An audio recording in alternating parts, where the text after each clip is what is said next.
Ladies and gentlemen, welcome back to the Chtib Zhang Show, episode 55. In today's episode, we are talking about the divisional matchups for the NFL. Got four big games to talk about, the final eight or the elite eight.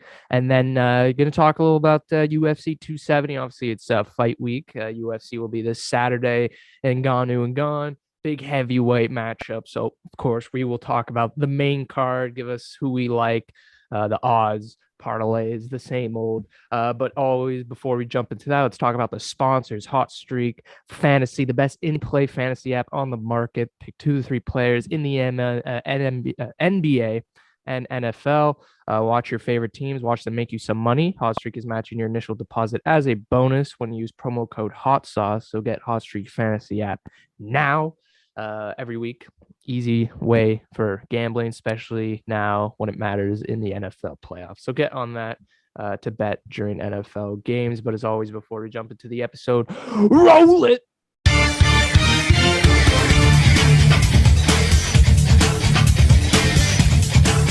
Welcome back to the Chtib Zhang Show, episode 55. Like we mentioned, NFL divisional week, Eric, UFC 270. Crazy week in the NFL, Eric. Most of the favorites won in the wild card matchups, except one. Dallas versus San Fran. The 49ers upset the Cowboys. Classic Dallas fashion to lose a game on the clock. Wow. But we'll talk about that later on when we talk about the 49ers matchup. But first, let's talk about the first matchup, Saturday matchup, the Bengals versus the Titans, Eric. The Bengals, the only AFC North team to carry on into the next round. As we know, Steelers. It's very sad, but good for them making it. Unfortunate that they had to lose. But AFC North, the Bengals coming off a big win against the Raiders, a close win, Eric. They held the Raiders inside the 10-yard line to finish the game. A lot of weird calls, Eric. There was the blown whistle during the play that should have been called back, didn't get called back. Oh, 100%. I don't think it honestly, I don't think it would have been a big difference maker if the whistle was not blown or not. I don't think that cornerback or anything is still catching that ball. People are saying, the whistle made him hesitate. No, I think he just thought the play was stepped outside, or he didn't think that catch was going to be made. Nonetheless, I don't think it was that big of a deal. Raiders got some calls down the line. There was that roughing the passer on Derek Carr where it was hitting the shoulder. He claimed the head. They got the 15 yards there on their, when they're trying to tie the game on the last drive, they get 15 added yards. So, it goes both ways. So I don't want to hear it from Raiders fans or anyone saying Bengals don't deserve to be here. Bengals deserve to be here. And Eric, they will be taking on the number 1 seed in the AFC, the Tennessee Titans, who now finished their bye, are looking for some playoff wins. Eric, Titans are favored by over 3. The spread over under 46.5 points. That's the point total. Man, Eric, Bengals win first playoff game since 1991. And they're looking to do it again. Now, what are the Bengals going to have to do? Because they lost a lot in the Raiders win, unfortunately, Eric. Ogunjobi, their whole defensive line, Trey Hendrickson, Ogunjobi, 2 of the best defensive line players, are injured. Ogunjobi's out for the season. He won't be playing next week. Trey Hendrickson still with a concussion. We'll get more details on him further down the week. But that's a huge loss, considering King Henry will be coming back for the Tennessee Titans. Eric, he came back earlier in the season, but now he would be playing in the playoffs, and that's trouble for the Cincinnati Bengals. Obviously, if their pass rush isn't up to tier or healthy, it's going to be hard to stop Derrick Henry. And right now, their best pass rushers are injured, so that doesn't bode well for them. However, some good news for Bengals fans. NFL stats here. The Titans are the 20th team. They're the 20th most efficient team, meaning they are 20th in offense, 12th on defense, 21st on special teams. Eric, they are the worst number 1 seed in NFL history. The worst. But there is, an explanation for that, and that has been their injuries. That's why their coach is coach of the year, Mike. I always forget his last name. It starts with a V. Vrabel. He won Coach of the Year, right? Or did he? Yeah. Coach. I don't think he won it yet. Not yet. No, maybe Uh, not. But he's a very good coach. yeah, He's under Bill Belichick. Like yeah. he We know played what for he Bill did. Belichick. Yeah, with Bill Belichick, they haven't released Coach of the Year, I guess, but he's up for nomination alongside Zach Taylor, too, other numerous coaches too. But I think he might be the favorite to win it. Eric, the injuries that they had to go through this season, the Tennessee Titans, and where they are is astonishing. AJ Brown went down with injuries. Julio was suffering with the hamstring. They lost their best player on the team for the longest time, Eric. Um, I think in total they lost like 300 games, technically speaking wise, of injuries. So man, just crazy that they're in the first seed. So obviously I Yeah. said all those stats about offense, defense, but the team when they're healthy, I'm guessing those stats are going to change quickly. So offense, we know if they have AJ Brown back, Julio Jones, they're going to be able to sling it downfield, make some dangerous passes. Bengals, Eric, they're bottom of the league in pass defense. I think they're like 24. Yeah, they're 24th in pass defense. So that's going to be another thing that they're going to have to look out for. Mike Hilton injured, came back, so hopefully he can have a big game. Eli Apple, he's had up and down season. So that's another thing to look out for. So right now the Titans are favored, Eric. They got the run game coming back. They were able to run the ball even without Derrick Henry. So don't expect any limitations or anything like that. So they're going to be able to run the ball. But Tannehill has been a little up and down this season, Eric. Mm-hmm. He's thrown interceptions when pressured and stuff like that. So that's going to be a key for the Bengals.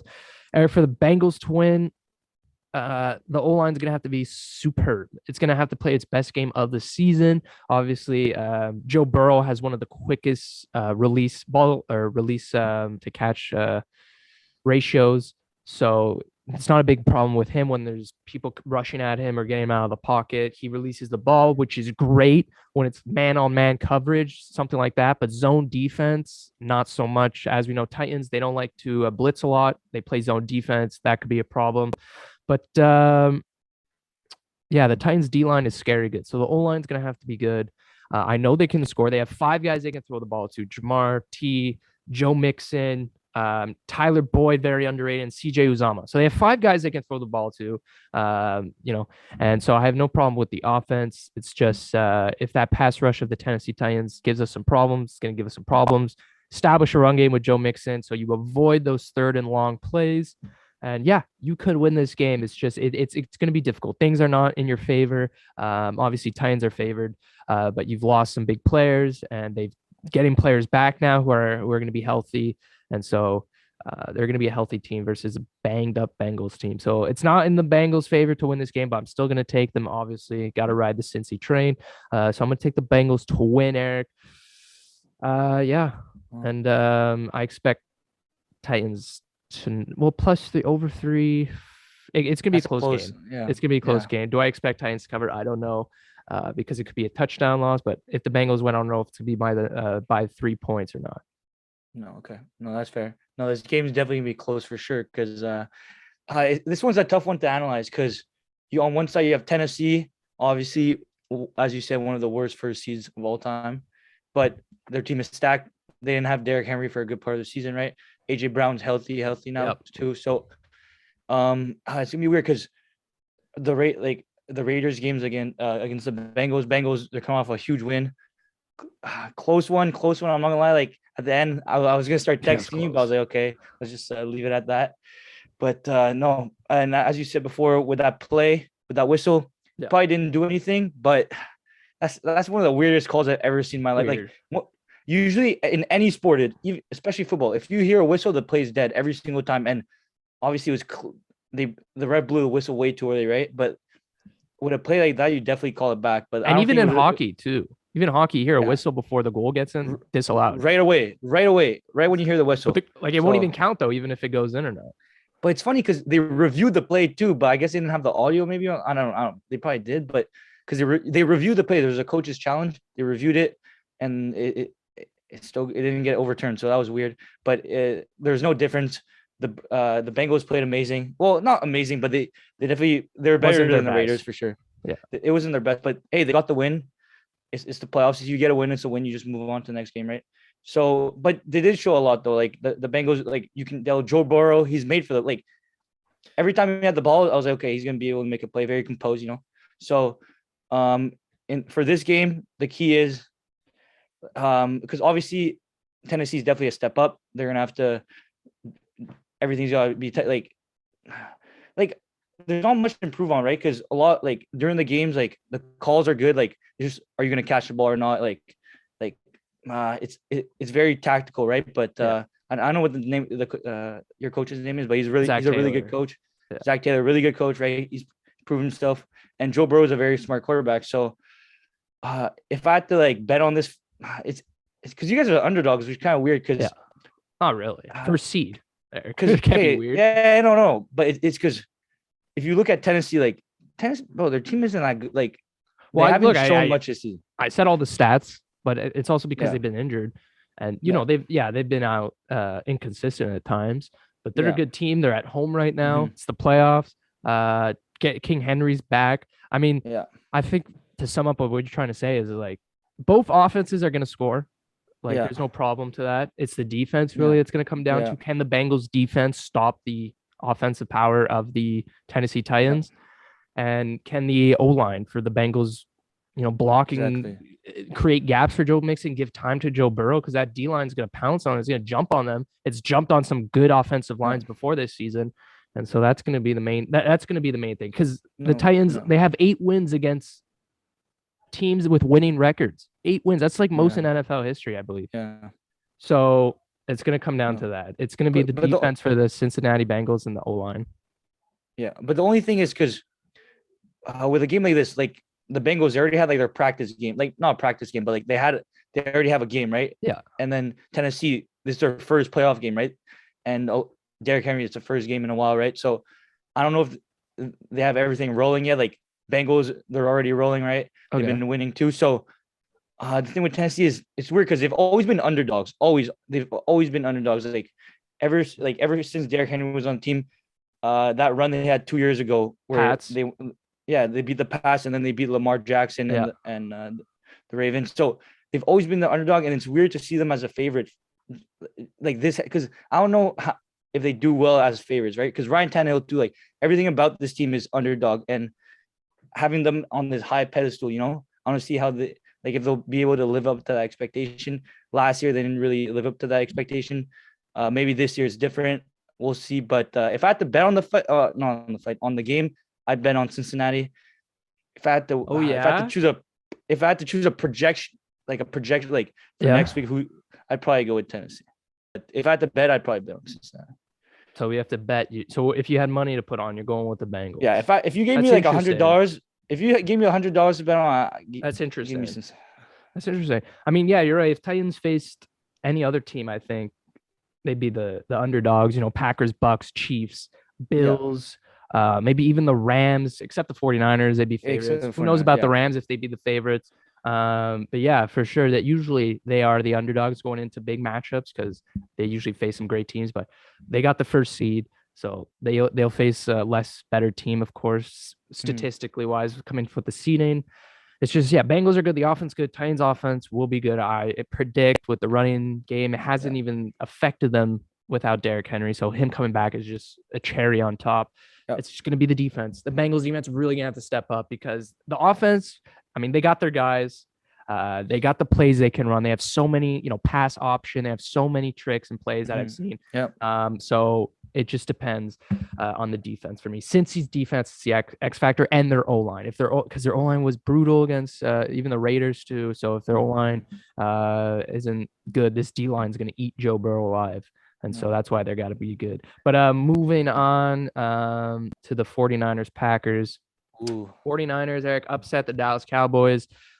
Man, the Dallas Cowboys Eric, I was telling, I mean, I took the Cowboys versus the 49ers because I figured, like, yeah, I figured Cowboys would beat the 49ers, lose their very next playoff match. Because I was telling our good friend Doskus, who's a big Dallas Cowboys fan, I was telling him all season, I was like, Cowboys are going to win their division because they won it in like week 8, obviously. They're going to win their division, and then they're going to lose their first playoff game because I don't trust the Cowboys versus good teams because they play in a shitty division. They get hyped up or overhyped up because they drop 50 points on the New York Giants or the Washington football or the Philadelphia Eagles, and we got the best offense in the league and stuff. And, I was like, yeah, they're going to beat the 49ers because Jimmy G sucks. And, this is the Cowboys game to lose, which they did. They lost it on themselves. 14 penalties, I think, tied as the most ever. So they just shot themselves in the foot, Cowboys. Yeah. The 49ers didn't win this game. The Cowboys lost it to themselves. So I thought, oh, the Cowboys will win, and then they'll lose to the Bucks. I think they're expected to play if they won. I was like, they're going to lose to Tampa, whatever, but they'll beat the 49ers. They lose to 49ers. 14 penalties kills America. Dak wasn't very good, at start, and then he starts getting better. Too late, though. Their running game went nowhere with Zeke and Pollard. I don't know if Zeke got banged up or anything, but those two used to be electric. Then, down the stretch, they got injured, wearing and tear, and, they're trying to get back into 100% shape, but I guess they couldn't get it done. Then there's that last play call, running down the middle of the field because they're protecting the sidelines. Yeah. I mean, sure, it's a good. It could be a good call if it was executed better. That just might be the inexperience of the Dallas Cowboys because they made it to the playoffs with Dak once. I think they won a game, then they lost. But if you don't know that the NFL referee has to spot the ball, then that's on you. That's on the coaching staff. That's on Dak. Like, you got to know that. And you can't spot he gave it to the O-line, because he was trying to spot his own ball, and you can't spot your own balls. But anyway, they should have executed that last play better. Slide down earlier, whatever, clock management, because, and then you got to know the ref's got to keep up with the play. And then there's, talk about the ref. Oh, he has to keep up with the play. That's on him. So whatever, Cowboys. You killed they shot themselves in the foot. 14 penalties. They didn't execute. It's classic Cowboys. You see all the fans crying and whatever. I knew they were overrated. I was calling them overrated. I've been calling them overrated. I said they'd never win a Super Bowl as long as Jerry Jones is general manager of this team, and I still believe that. And I've been telling Doskus that all year, and he could back me up. But I was not really sold on this team. I knew they were going to win the division. They're in a shit division. I thought they'd lose their first playoff game. I saw they were facing the 49ers. I said, okay, they're not really that top tier of a team, number 6 seed in the seeding ranks. They just got in, luckily. I'm going to take the Cowboys, but I'm going to take them to lose versus their next opponent. But they didn't even get there. So, yeah, Cowboys. That's funny. It's funny. No, it's funny. And Gregory, too, he's played well all season. Got that big penalty near the end there where he took that old lineman down. Yeah, for no reason. What was that? Like, there was literally no reason. They had to play. Like, everything was good. Huge play for them. But no, decides brings it back. And I want to hear excuses about Cowboys, man. You had Jimmy G who threw a pick, who overthrew how many receivers? Like, he was shit. Jimmy G wasn't good. They're better when when the ball is out of his hands, when it's in Deebo Samuel's hands, when it's in somebody else's hands, not when it's in Jimmy G. If you're forcing Jimmy G to throw on third down or whatever, you're already losing the game. The guy wasn't good. He wasn't even that good. They still lost. So, and they got that inch. And you even got the inch. If they got a first down, it's over. You even got the ball back with 30 seconds, and you still couldn't win. You know how many chances you had? You had an interception.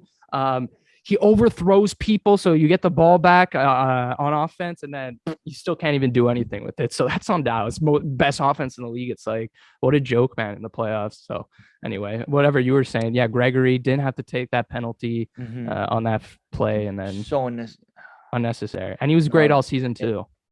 Yeah, no, but okay, Dallas, they didn't play terrible, but obviously, as you said, the penalties. Oh, they played terrible. I think that's terrible.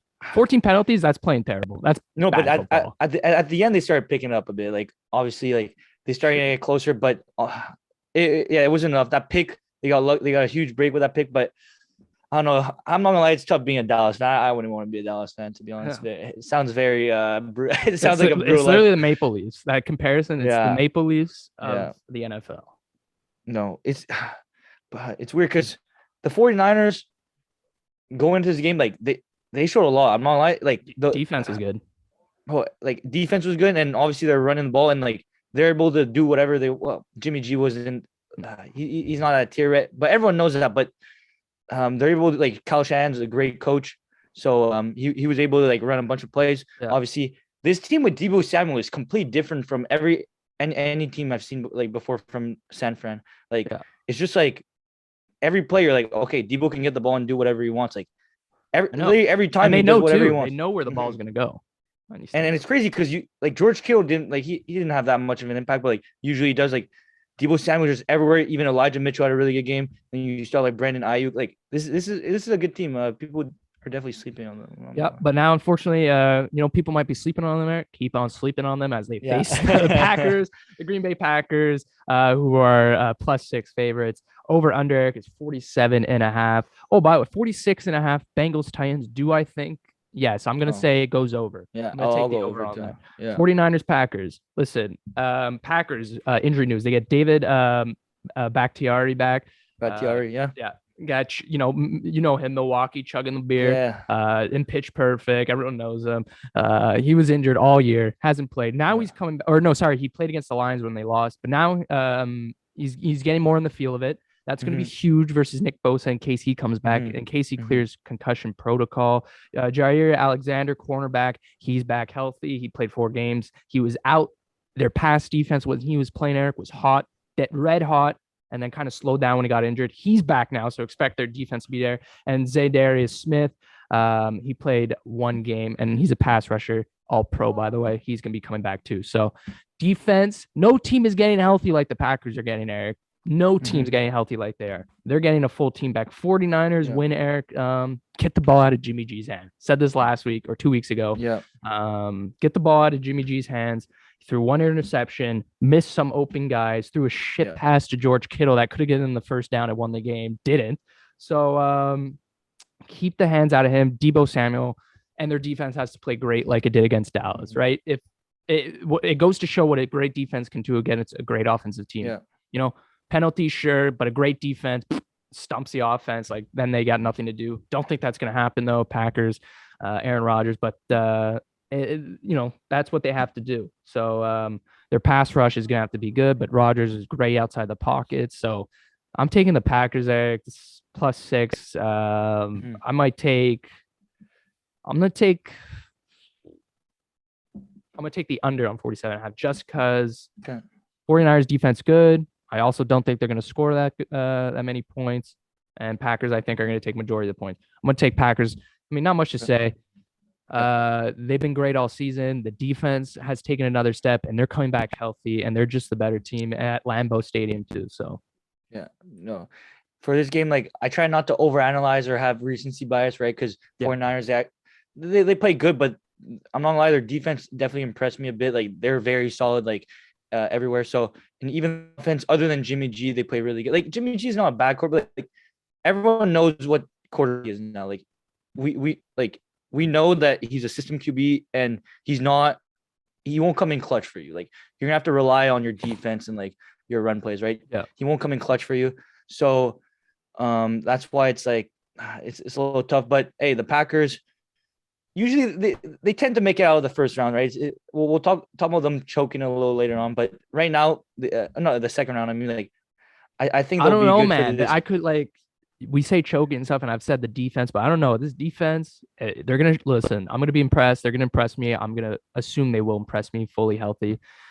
And there might be that stigma where it's like, oh, Packers don't have the defense to win the Super Bowl. Maybe that's changing that narrative. I don't know. The Packers, what I'm going to see next week, Eric, is a lot, and it might sway my decision here down the line when we come to these picks. It could be a different Packer team this year, I'm telling you, than last year. But I'm telling you, don't be surprised if 49ers win this because I think it's closer than people think. It's gonna be a really close game, come down the wire, but I don't believe in Jimmy G enough for them to win this game. I think Aaron Rodgers and the Packers, obviously the defense, like let's see what they can do. Like the thing was when players come back from injury, especially in the playoffs, you never know. Like it takes a while to come back and be fully yourself. So let's see if there's a transition there. And also, I saw the interview with and Aaron Rodgers gave me some confidence. Aaron Rodgers talking like he knows what's up. Like he knows he's gonna win this game. Like he didn't tell the game, but I could tell in his vibe like he's good. So I have them winning this game. I'd probably go. Yeah, I'll go over. Over 46.5. Taking the over 47.5. Yeah. So, but are you taking Packers? Yeah, you are. Yeah, I'm taking Packers. So Bills versus Chiefs. Chiefs 2.5 favorites. Over under 54. Eric, they should have been the AFC Championship game. Unfortunately, it's not. No, it should. Sorry, it shouldn't have been. It has the same feel. as an AFC Yeah. championship game because my Bengals are still alive, Yeah. obviously. You guys should be thankful for that though, because or not, you guys would have to face the Bills and like Yeah. if you know Yeah, what I yeah. I mean. mean, yeah, the So yeah, lowest seed if what's his yeah, face Steelers would have won, and yeah, then they face off against Tennessee instead. But yeah. Bills versus Chiefs. Eric Bills played one of the most perfect offensive games in NFL history, especially in playoffs. Probably it ranks Yeah. there. I mean, they destroyed the Pats. The defense was stellar. The Josh Allen, the offense was stellar. I mean, guy was running Mm-hmm. around out of pocket, throwing balls. People are open. Uh, but like we said, and they established a run game with Yeah. their running back. Singletary. Is it Singletary, Singletary? yeah, Singletary, Yeah. Devin Singletary. He played great, 2 touchdowns, I believe. I mean, they just the whole scheme of it was great. Bill Belichick has never Yeah. been blown out that big in a playoff game ever. What they're gonna have to do is play exactly like that. However, the question mark is, what kind of Bills team are we gonna get? Because are we gonna get the Mhm. Bills team that destroyed the Pats, Eric, or are we gonna get this Bills team that scored 6 points against the Jacksonville Jaguars? You know, they are one of the most inconsistent teams this year, the Buffalo Bills, Eric. So, it depends which ones we're going to get. If they show out like that, they could very much sneak away with a road win here in Kansas City. But for the Chiefs to win, the Chiefs offense can't start the game like it did against the Steelers, Eric. It was terrible against the Steelers. I thought, whoa, this could be a close Yeah. game or something. And then they go down 7-0. The offense just didn't show up to begin with. And against a team like the Bills, you don't Yeah. want You to go can't down afford. 14 Yeah. nothing or something like that in the first quarter because you go 3-and-out twice or something like that. So that offense is gonna have to come alive. The thing about the Kansas City offense I liked against who they just played. Steelers. Steelers, yeah, sorry. It was very diverse. Tyreek Hill got some, didn't have that big of a game, Yeah. got some receptions.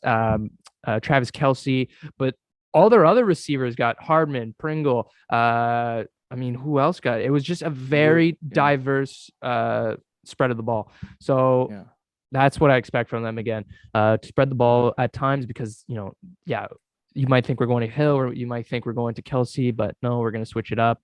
And then their offenses looked disjointed at times. The defense looked incredible at times against the Steelers, and then looked soft at other times there where they couldn't make tackles, they couldn't make big plays. And so that defense is going to have to turn around. But if they can play the 60 minutes of their best football, like we've seen, later on in the regular season near the end of those weeks, that team will beat the Bills. But if we get Mhm. the team like versus the Steelers, I don't Mhm. know then because Bills came out hot. So it's really dependent. The question is, we'll know what kind of team we get. The question is, what kind of, what team are we going to see from both of these next week? What kind of Bills team are we going to get? What kind of Chiefs team are we going to get? But yeah, I'm going to take the Chiefs in my Okay. opinion, because Bills, man, have been so inconsistent this season, where they played great against the Pats. I doubt they're going to repeat that. I really doubt because that's nearly impossible to do. But I doubt they're going to even have that that much of a dominant game like they did. So I'm going to take the Chiefs just because the firepower and I like that defense better than the Bills defense. Even though the Bills defense Okay. impressed me last week, I Yeah. like that Chiefs defense. Okay. No. Very good analysis. This one. This was a good one to talk about because obviously it's literally like argue. Maybe not, but probably the two best teams. Not the two best teams, but like up there. Like definitely the most dominant teams. Um. This one. If I had to pick someone, I don't even know. Let me analyze it a bit first before I have a pick, but I want to talk about it before. Let me say this: Mahomes 7-2 in the playoffs in his career, two Yeah. losses versus Tom Brady. Yeah. Okay. Fair. Yeah. So, okay, no, but for this one, the Bills they showed a lot last week. I'm not gonna lie against obviously Bill Belichick and the Yep. Pats outplay them like Lee did not. We can't. There's no mistake. Like it's hard to analyze the game when it was a flawless performance. Like everything went perfect for them. Their defense, offense, right? So Yep. coming into this game, it's more about like I'd say more about mentality, right? It's more about like uh, in the clutch, who's going to be able to if there's a fourth down, third down, are you going to be able to get the ball? There's one player that actually really impressed me, like a very underrated tight end, like Knox. Bro, Yeah, this guy, Dawson Knox. Dawson Knox, every time, bro, this guy's getting TDs, like everything. Yeah. Like, bro, I don't know how he does it, but very underrated. Impressed me a lot. But Well, he The torched the thing with the Patriots last time. I'm yeah, pretty sure last time they yeah, that's what I'm saying. early Because on in the season. most of the games I watched for the Bills was against Yeah. Patriots, and he's always torching them. But this game, like I don't think Bills, their defense definitely be considered a weakness. Last year, you could say it was a bit of a weakness, but this year definitely solidified. Their offense, they can run it. Obviously, they have a bunch of catchers, right? So they're good on that. But on the other hand, you have Kansas. They played my Steelers. Yeah, they didn't show that much because don't forget the Steelers. We're probably the 20th best team in the league. If I'm being Yeah. honest, like we're not even one of the best. Like we're not even a playoff team. Like Yeah. you can't consider us a playoff team. So like our defense was able to outshine them in the first half, right? Let's not talk about this like or before like before they Yeah. started scoring a bunch, Yeah. but like it was weird because there was like 7 punts in a row. Like it just kept punting on each side, right? That just shows that like if you do that against the Bills, you're losing 100%. Like you cannot allow the Steelers to like literally stop you that many times, right? So Patrick Mahomes is gonna have to step up. Last week they started toying with us a bit, like everyone was throwing, like they had their O lines catching like Yeah. Travis Kelsey or Travis something, like Kelsey. what, like I was like, okay, damn, okay, but hey, Andy Reid is gonna have to stay focused for this week. Patrick Mahomes, like the whole team's gotta stay focused, but if I had to pick, I'm picking the Bills. I don't like Kansas anymore. And I think this is the Bills' years. I think they learned from last year. Obviously, they lost them in the AFC Championship, but I think this is a different Bills team. Like this year, that they started off a bit rough, but hey, they're proving a lot. They're dominating games. Like they're just shutting them out, and their defense has been playing amazing. I don't really see any like huge holes in their game. And Josh Allen, like now I feel like he's really coming to his own as like a superstar quarterback. Like he'll come in the clutch. Like definitely not that many weaknesses anymore. So I'll take Bills on this one. Yeah, I mean, it is a revenge game for the Bills from last year. They got eliminated. This is their chance at redemption, to Yeah, avenge their loss. But again, like we know how good the Bills are when they're on their game. Like yeah, they're nearly unstoppable. But when they're yeah, not, like we've hmm seen many times, they're so yeah, beautiful. Either their yeah, offense sucking, their yeah, defense is the one that loses their game either that week, and the Chiefs too. You saw it a little, not as much as the Bills, but for the hmm Chiefs even too, like their run game, they didn't really need to run the ball versus the Steelers, yeah, but that might be something they need to do versus the Bills. yeah. And so time will tell what kind of teams we get early on in the first quarter. But Yeah. yeah, like you said, big revenge week for Josh Allen and Stephon Diggs. You remember Yeah, Stephon Diggs yes, standing yeah. in the He game was. That's what watching. I was thinking. Yeah, So this got to be a huge motivation for them, and it should play into this game, and we should see yeah. the Bills uh, you know, come out for some revenge. But I'm gonna go with the Chiefs at Okay. home. But I'm gonna take this game to go under 54. Both teams might be offensive juggernauts for me, Eric, but I'm taking an under. I'm saying it's not Okay. going over Fair. 54 points. I'm saying one team's defense is gonna step up and Okay. shut the other team down. Whereas it doesn't get to 54 points. So that's what I mean by shutdown. But last game, Rams versus Bucks. Tom Brady versus Matt Stafford. Eric, Bucks coming off a blowout versus the Eagles. Rams coming off a big win versus Arizona. Cardinals destroyed them.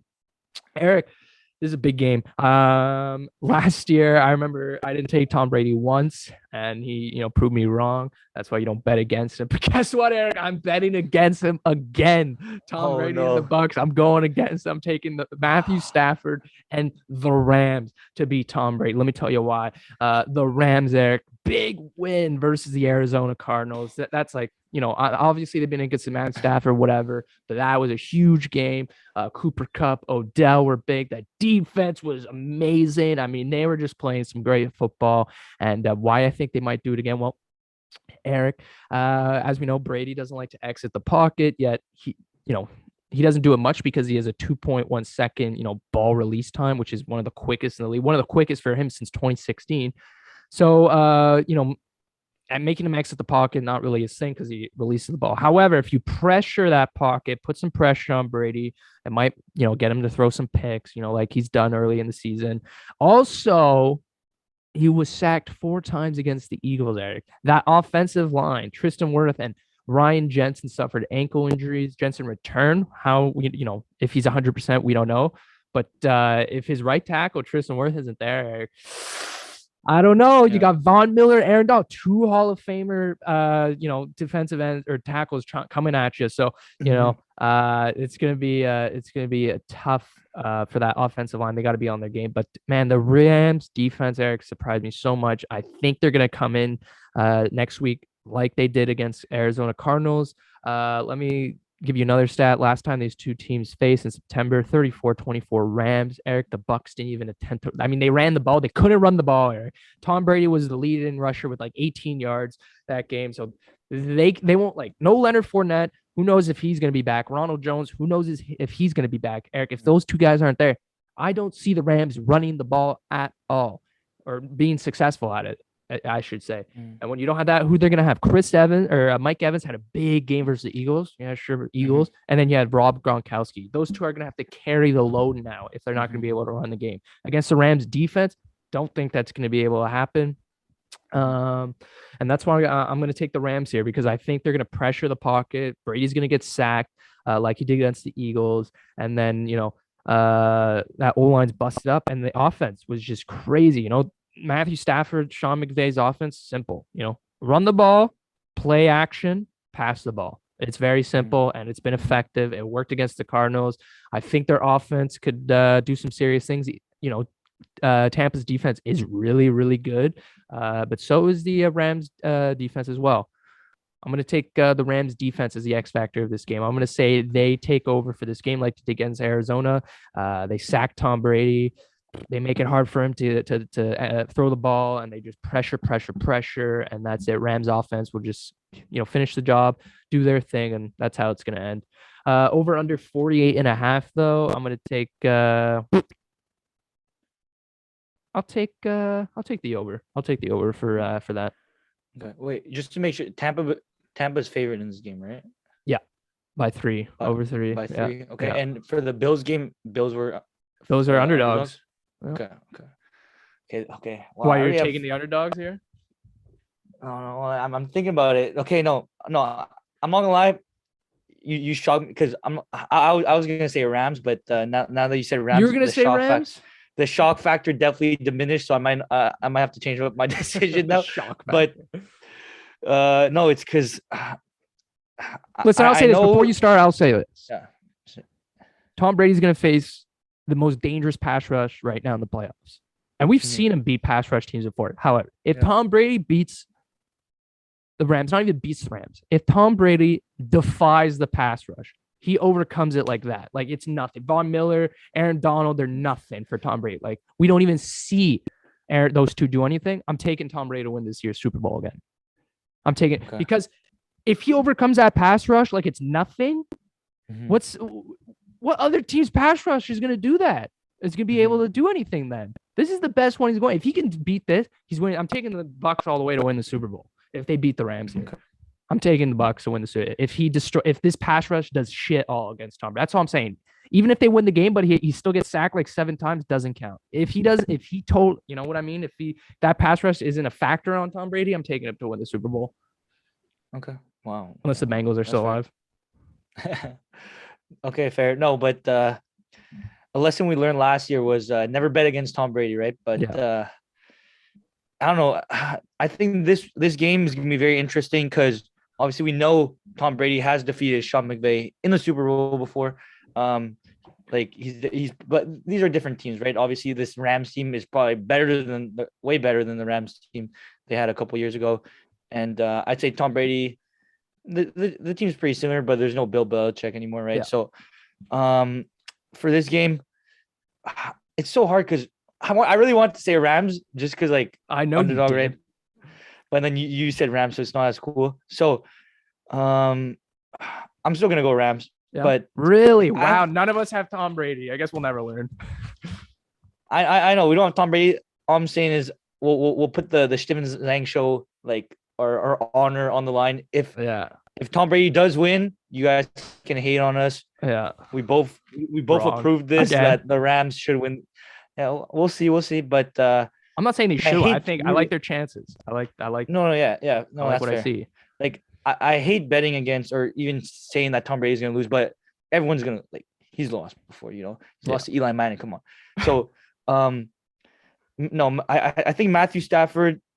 Obviously, they lost to 49ers. 49ers showing that they're a decent team. Like they had their ups and downs, but I don't know. In the playoffs, like what they showed against Arizona, they locked in. Their defense was insane. Like and everything just looked good. Odell played really well, but it's tough when you.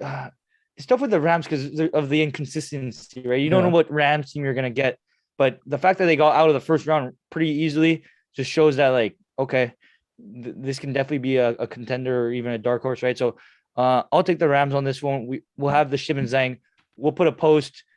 Start hating us, all Brady fans, whatever. If you want, if we're wrong, whatever. Yeah. But I think the Rams are gonna win this game. Yeah. Listen, I think Sean McVay is going to win a Super Bowl for sure in his Exactly. career. I like his coaching. He's a great coach in this league. Hit that mindset. So I'm going to take him versus Tom. Exactly. And I also have like for me, it's like Aaron Donald too, right?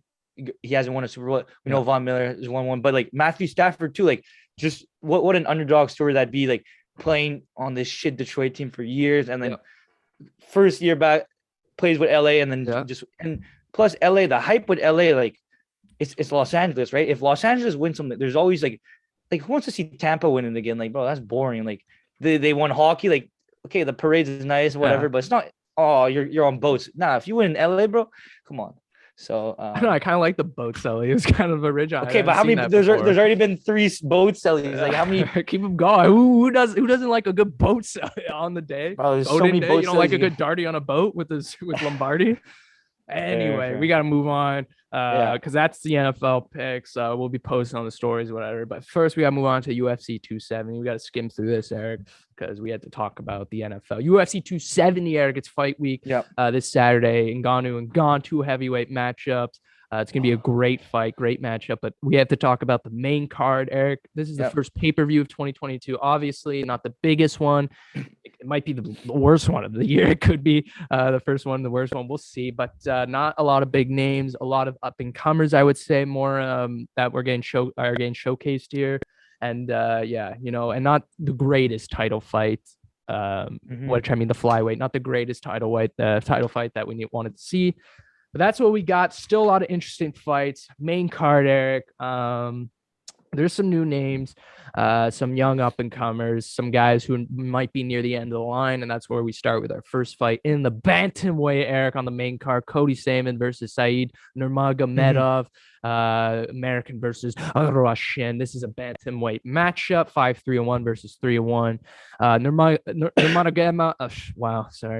Nurmagomedov is the favorite under 180 odds. Cody Salmon 155. I'm taking Nurmagomedov, not because he has the same last name as Khabib. He's not related. If anyone's wondering, no, he is not his brother. I think he's gonna out grapple him. I think he's gonna out stamina him. Cody is more near the end of his career. We've seen him cry. Not saying that's anything to do with his, if he's ready to fight or anything like that. But I'm going to take the Russian. I think it's going to be like a spinning back kick right to the gut or something, finish. Like I said, Stamen might be on his way out. He's on a losing streak. I just think it's time for the uppercut. He's 29, Nurmagomedov. He's on the, right side of 30 right now. So I'm going to take the up-and-comer over Cody, who I think is near the end of the line. And I think Saeed Nurmagomedov is going to get a finish second round, something like that, maybe even first.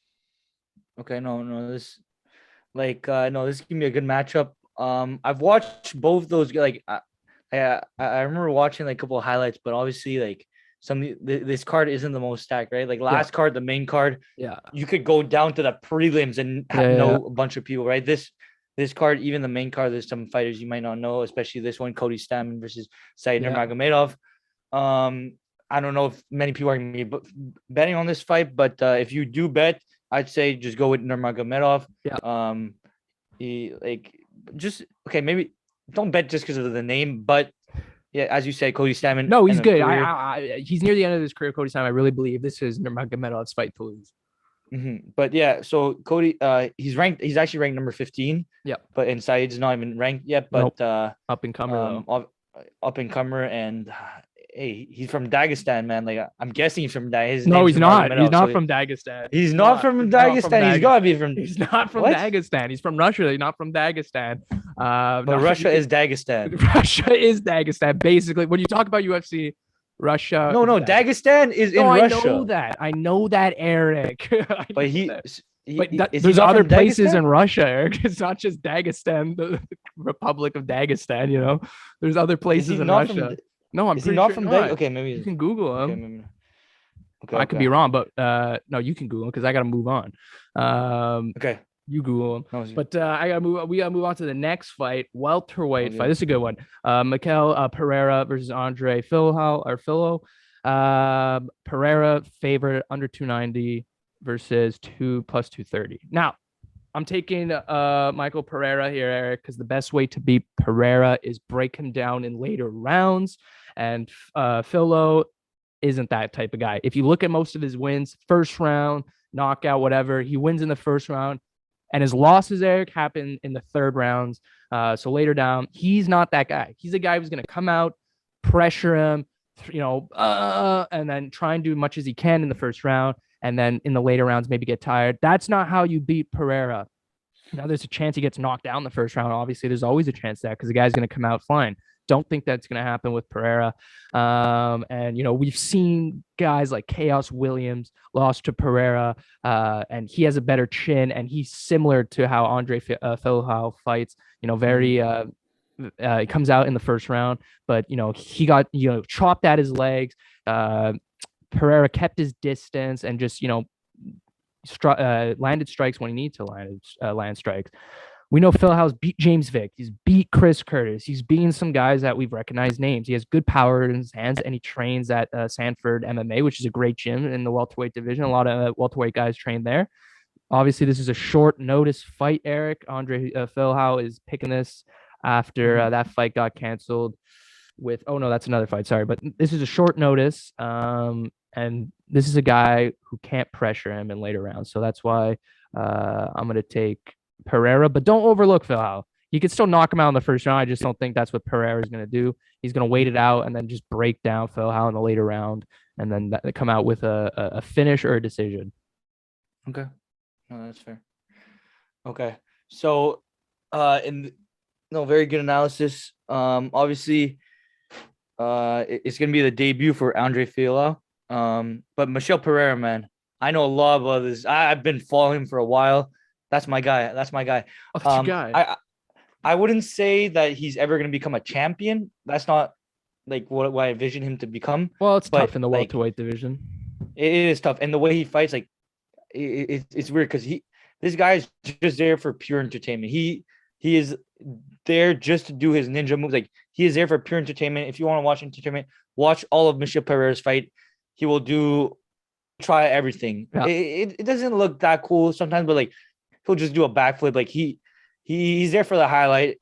Hey, he gets a knockdown. Something like his first fight in the UFC. Yeah, he's a very good Chaos fighter. Williams was a great win. Took his time, waited him out, and that's how he was. So yeah. No, he's good. And then he even beat Nico Price, who's a very reputable fighter in the UFC. Fought a bunch of times. So I don't think he's gonna rise up the ranks, but I don't really know much about the other dude, so I'm taking him in this fight. I've watched much of Michel Pereira. I was there. I watched his first fight back in 2019. Like I remember watching that fight. The highlight because he had a crazy highlight. I don't remember. It was like I think he elbowed him or some crazy or flying knee, like some crazy shit. So and even before the UFC, he was knocking out people with crazy fashion. He jumps on the fence like bro, crazy shit. I think he was a flying knee, maybe. Yeah. But if you want to watch entertaining fight, watch his fight, Michel Pereira. He's only there to entertain, so definitely gonna be a good fight to watch. So yeah, we both got him, and then the next main card, Ilya Topuria versus Charles Jourdain, 25 versus 26. Eric, these are some featherweight prospects, some up and coming guys. Originally, it was supposed to be Movsar Evlau That was supposed to be the previous matchup versus Ilya Taporia, but that got canceled or moved. I'm not sure what happened, but he was another featherweight prospect. But Charles Jourdain, Eric, is the next guy, next prospect. So this is the next. This is understandable why he is taking this fight, especially on short notice. But I'm going to take Taporia in this fight, Eric. He's the favorite under 350 for good reasons, 11-0. He beat Ryan Hall, the Wizard. He's also called the Wizard. Both of these guys called the Wizard, so I guess we know who the real Wizard is. He's just had some great fights, some great performances, Eric, versus Youssef Zalal. He beat Damon Jackson, who was not so good at the time, but who's kind of stepped it up a little. Now he's okay. Beat Brian Boulin for the belt in the Cage Warriors. Man, he will out grapple Jourdain. The problem is this is a short notice fight for Jourdain, so we don't know what implications that's going to have. I think he had a camp in December, so he might still be in some good shape. Yeah. If you get, well, I'm looking at my notes. Yeah, sorry, it's badly written here.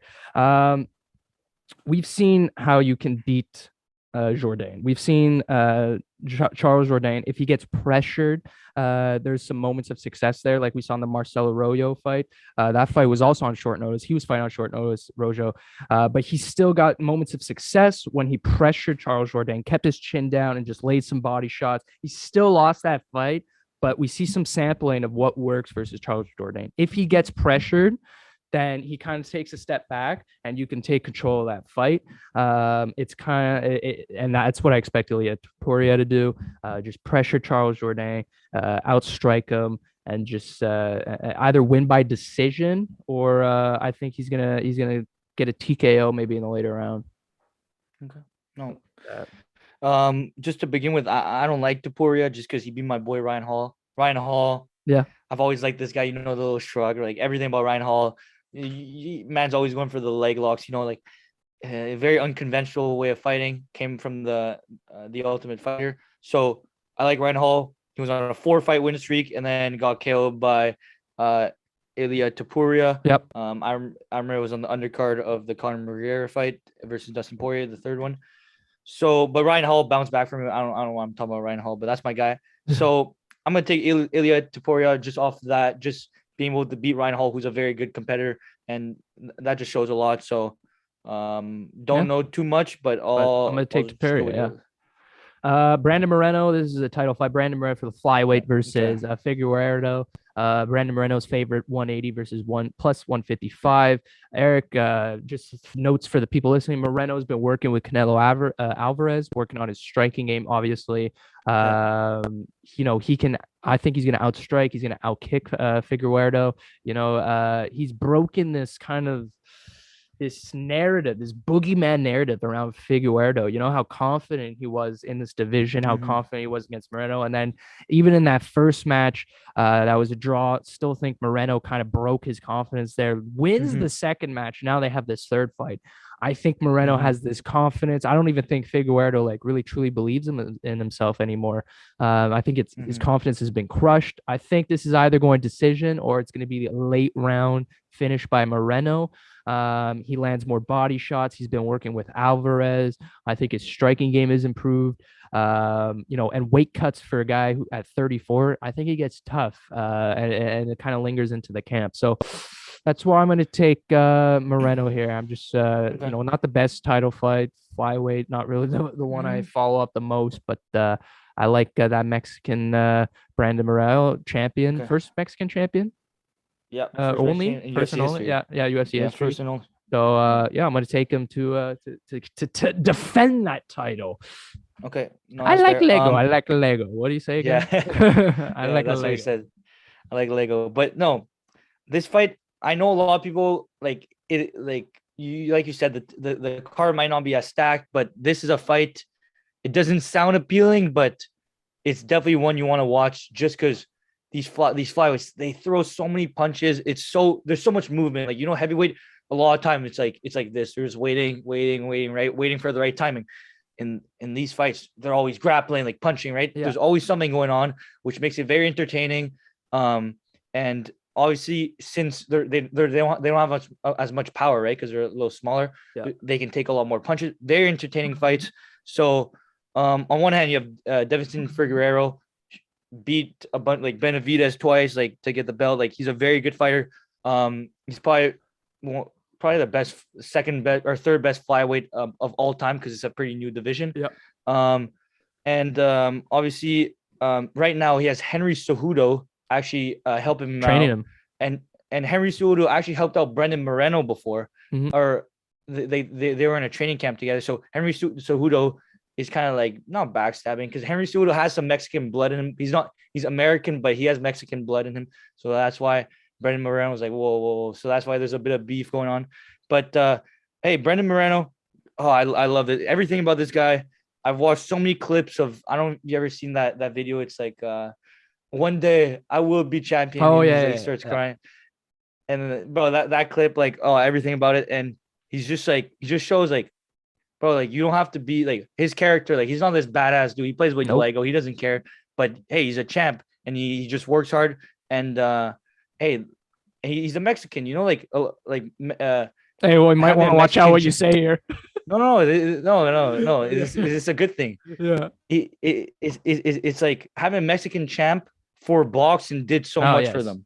And Like the UFC will do much. Yes. even Dana White said like before the fight, he's like, if you become champion, you will like Mexico will blow, like it's gonna be amazing for the sport, right? And that's what he did, and he did blow up in Mexico. Like he went viral. He was on all the news, everything. Tijuana, where he's from, like everyone was just amazed at everything, and it was really good for the sport, right? Because if UFC is able to go to Mexico, that will be amazing for. There's so many fighting. Same thing with combat fans China. Same thing with China. Yeah, exactly. That's what they're trying to do. Champion. But it's because Dana White's seen what Canelo Alvarez is doing, right? With the boxing and like so many fans, right? So that's what he's trying to do here. And having Brendan Moreno, who's a very good personality, everybody likes him. So that's what he's trying to do here. Brendan Moreno, I think he's going to win this fight. I think he's going to go to. I want to say he's going to go to the decision, but I've watched the countdowns. I've watched the embedded vlogs. I don't know if Devin Figueroa is coming to this fight like he's angry. He's like, oh, like I'm not losing this guy. Like I'm different now. Like I was too soft. Like, hey, Brendan Moreno, he's gonna win this fight. He knows what's up. He's always been focused. I just like his vibe and everything. So I'm very happy with saying that. I think Brendan Moreno. Yeah, because Figueroa too, like you say, he's working with Henry Cejudo. So I'm confused what like his game plan is going to be. Is he going to try and grapple Brandon Moreno because he's going to get gassed out? Better. He'll Brandon Moreno's a better grappler too. So no, it's definitely going to be interesting. He'll gas himself out if he tries to do that. So that's why I'm going to take Moreno just because striking is improving. And yeah, I'm going to take him to defend the title because he's already beaten Figueroa. He's got the confidence over him. And I think Figueroa, he might be saying all this crap, whatever. I think he's really lost the confidence. But now we got to move on to the champ, the title fight, and Ngannou for another title fight for the heavyweight division. Ngannou versus Gon. Gon is the favorite, Eric, under 155, and Ngannou is plus 135. Now, Ngannou, as we know, very artistic. He lands big shots, and that's pretty much his game when you make an Ngannou prediction, when you like bet on him, Eric. That's really all you got to say. Artistic fighter, and he lands big shots, and because that's what his game is. He knocks people in the first round. However, I'm taking Ciryl Gane. And people might hear me. I think you're taking Ciryl Gane too. I think a lot of people are going to look at us or look at me and be, whoa. No, Gane. First of all, if you're reacting that way, if you're so astonished and shocked that I'm saying Gane, it's first of all, because number one, you don't know who Ciryl Gane is. And all you've been watching is Ngannou knockouts and highlights because that's what's been, on your feed or social media because he's the champ and he's getting more social media presence and clicks and stuff like that, whatever. People don't know about Ciryl Gane is he might be the most technical heavyweight fighter that of all time already in the UFC. I mean, the guy moves like he's a light heavyweight. I mean, nobody in the division moves like him. And, you look at guys like, Miocic and who can't, who don't have the reach over Ngannou. What do they got to do? They got to get inside on Ngannou and try and, hurt him there. Well, guess what happens when you try and get inside with Ngannou? You're going to get your ass knocked out. Guess what? Ciryl Gane won't be doing that at all. You know what's going to happen? And Ngannou's going to get jabbed in the face a lot, lunging jabs and stuff like that, kicks to the body, knees to the body. Gane's going to space himself out. He's gonna pick his moments. He's gonna use those body kicks, and he's gonna jab Ngannou in the face. And either he's gonna get the decision win, Eric, or it's gonna be like a TKO win, like Derek Lewis kind of thing. I don't think he's smart. He's not gonna challenge Ngannou in any way. He's not gonna try and get inside, and risk the chance of getting knocked out. He's gonna pick his moments, pick Ngannou apart. Very technical. He's gonna use technical striking, and that's why I think that's the big difference over guys like Miocic and other guys who have to get inside to hurt people. Because that's what the heavyweight division is basically. We haven't seen a guy like Gon though.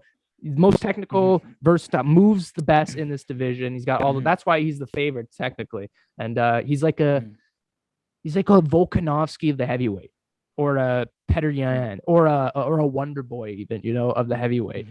He's that just elusive, and he moves, and he's so technical. So that's why I take him.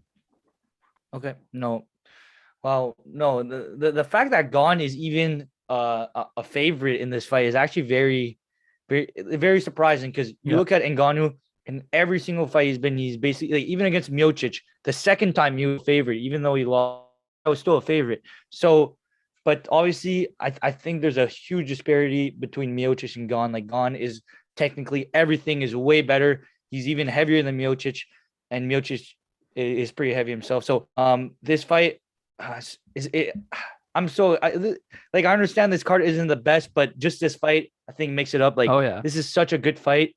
For me, I don't even want to say. Like, I still have to process who I think I'm going to win. I'm probably going to. No, you have to say it now. You got to say it now. No. I can't.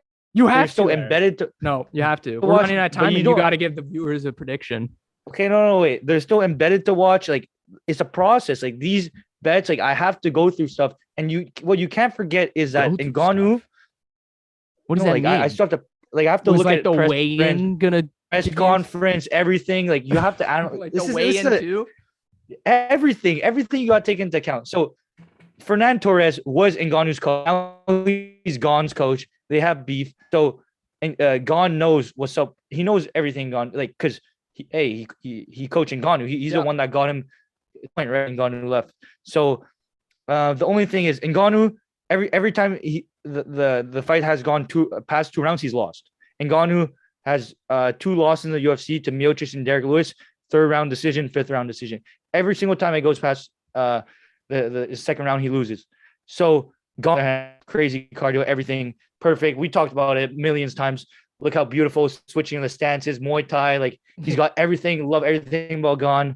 He's just so smooth with it. But it's really going to be like, Ngannou is like a Derek Lewis, but way better, way more fluid, can wrestle even, and he's not as stiff as Derek, because Derek Lewis, all he has is realistically one right hand, right? Like, Ngannou actually has 2 hands. Like, he actually has a bit more weapons. So that's why I think it's gonna be a very interesting fight. I know you want a prediction. Just wait for it. I'll be posting it. But hey, I'm telling you, you have to everyone watch this fight, man. It's gonna be amazing.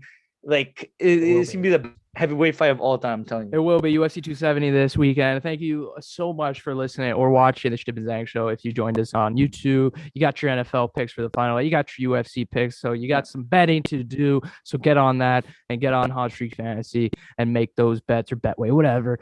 Do you make money though? I hope we could help. Thank you, and we'll see you guys in the next week episode. Roll the outro. Peace out.